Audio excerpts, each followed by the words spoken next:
Maman kisi we ba katende ba pangusa Zizi mobali. Maman na ngai. Olali na mobali, papa boaki, ozozwa caleçon papa lataki yango nozo pangusela Zizi mobali na yo. Papa boaki a versé, ozozwa couverture ya mbetu na bino bolala kanango yango nozo pangusela Zizi ape bokolala nango lisusu 4 jours 5 jours na même couverture wana chaque jour timola na mobali na yo opangusaka Zizi mutu ya Zizi mobali na yo na couverture na caleçon na yo oyo lati olongoli caleçon na caleçon mobali na lata ki yango ndo opangusela ka Zizi mobali mama na ngezalaka mama ozo la kara libala ba nonse musu libala oyebite ozo respecter yango te oyebite libala eza pasi so okoki na otozana mpretite kobala te kowela na kobala te po sepesa bato mokili tala siko oyo ozo vivre na ndako kota tia mutuno na sa mbetu tala bakaleso etondi bakaleso opangusela ba sperme mobali na yo obwaka yango wapi mususu tsaka yango na kati ya sachet etondi alozi yango kangi obwaki na sa mbetu bosana na kotika bakaleso ekangami na bakaleson susu mobali ya mususu mbele sotan basuba bapangusaka te na sola masuba wana ekoti na kati ya sachet na se ya mbetu mususu mibali mususu bake kosala toilette bapangusaka kaka te mibali mususu ya mbindo bazali apangusaka te mibali ya propre bazatanga kesala kaka sokoli mbala moko mibali misusu non akovanda nango bongo siko kalesona siko ya solo bongo akochimula na mwasi na mbetu mama jusqu'au kalesona ya solo wana apangusi Zizi papa pa bwaki na sambetu esali siko mikolebele esala ndenge nini obosana no ba kaleson moso ya bopeto foza na bakuli na ba serviette mikio ebele na ndako ata 50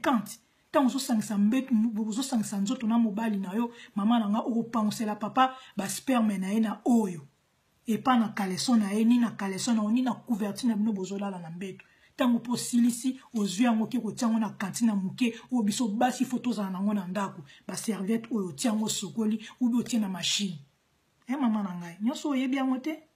na pesi bino mbote te bolimbisi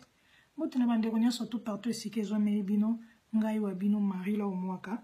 animatrice na bino ya émission Vérité Choc papa na ndako soko za na caleçon ya boye bwaka caleçon ya munene boye mudinda boye papa bwaka eza na ba poche oyo ezopesa sexy na Zizi te kitoko te papa za na ndako so za na caleçon boye sila basinga déjà sila surtout ba papa botsala ba commentaire na Facebook papa mo vendre la Facebook mingi bola tande ba caleçon boye basinga déjà ebima tala papa ndako ki nous en a 2-3 caleçons soni papa mukolo munene lokola yo mama na ndako wemde basomba caleçon te mwasa libalo ki nolata caleçon bo lokola bana bitendi caleçon ya boye mwasa ya ndako caleçon epasuka boye caleçon déjà pasuki mozolata kaka mama ndako 2-3 caleçon mwasa libala mama ndako caleçon déjà yindi na sebo caleçon eza rose mais na c'est la couleur ekoma jaune mama ndako so vous en a caleçon boye lokola bana 10 ans bana 5 ans mama na ngai bwaka tala no ba forme ba fesse no masoko minene ozana ngo okende kotsa ona caleçon ya mukie boye oza mato ya koyoka ayoka caleçon ba caleçon ezala combien ezala cher te Florence Bandouye mené ya Miss de Miss Serge Joséphine Lifaye sponsor ya émission Vérité Choc Serge Joséphine Lifaye na Hollande na laye